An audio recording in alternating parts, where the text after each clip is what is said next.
Now back on the local scene, Prime Minister Andrew Holness says he will convene the National Disaster Committee as Jamaica continues to prepare for the coronavirus. Mr. Holness was speaking at a JLP meeting in southeast Clarendon last night. Tomorrow, I will be participating in a teleconference with other heads of the region so that we can coordinate our regional action.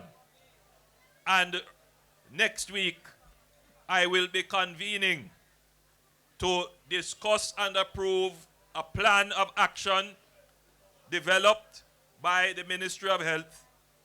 I will be convening the National Disaster Committee, which I chair, which will bring together all the agencies that will have a part to play should in case the unwanted happens. Now, Jamaica has implemented travel restrictions to some countries, including China, in the wake of the deadly virus. The Prime Minister says the country made the right choice in implementing the travel restrictions. We have put in place, as fast as we can and as we see necessary, travel restrictions.